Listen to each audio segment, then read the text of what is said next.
Morning, everyone. So, as most of you know, when we first started doing these videos, we were going over some really important notes out of the books that I had to read for this semester for the life coaching course. So, I don't half-ass anything. So, we are going to finish what we started. We still have 21 days of notes from those books that we read. And so, this morning's message comes out of Dare to Lead by Brené Brown. And here's your message. We have to stay curious about our own blind spots and how to pull those issues into view and help others do the same. So, what does that look like in this context? Well, blind spots, through my experiences, both personally and as, a life coach dealing with clients all these years, students, the blind spot is really triggers, right?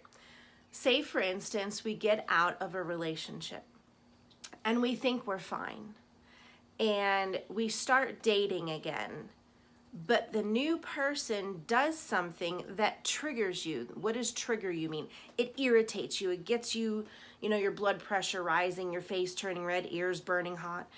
It triggers you. It might even make you cry. It might make you do fight or flight where you're like, F this, I'm out of here, I'm not doing this.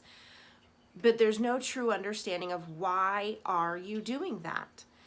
And so that's what a blind spot really is in this context of what I work with people, is that you have to bring those blind spots into focus, into your view.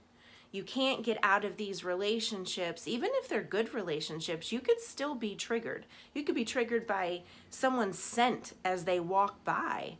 You could be triggered by a song, right? There's so many things that could trigger you and you don't understand why all of a sudden you have a change of mood, okay?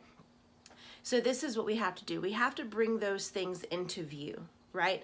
Whether you're looking in your side mirror, think of yourself in a car, right? You're looking in the side mirror and you see it that way. You turn your head just enough so that way you can see that trigger in the peripheral vision. But you can't just look at it. You have to work on it. You have to work through it. So I had that experience. When I got divorced, I thought I was ready to date again, but I got myself into a relationship and I literally punished that new guy, who was a great guy, for all the mistakes of my ex-husband, right? Was that fair? No. I mean, me and this guy shouldn't have been together anyway. We should have never dated, because good guy does not equate to the right guy, right? So I had to go to counseling. And as you guys all know, I advocate for that a lot. Counseling is what saved my life. It saved my mental space, my heart space. It just saved my life, period. And so I apologize. My cat's in here trying to be part of the video.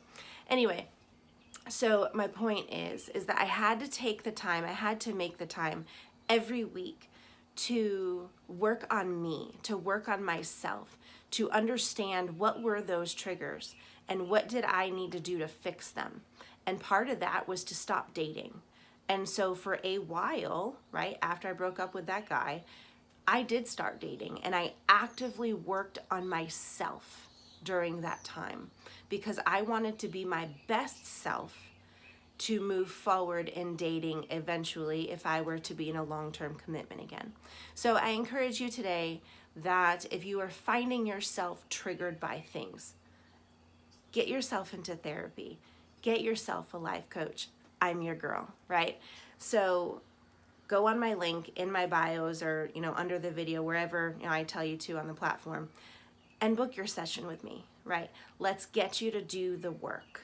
Get your therapy, get your life coaching, and let's get rid of those triggers so that way you can move forward and not punish someone else again, not self-sabotage anything ever again, so you can live your best life in both your own life and in relationships. All right, love you all. Have an amazing day. Bye.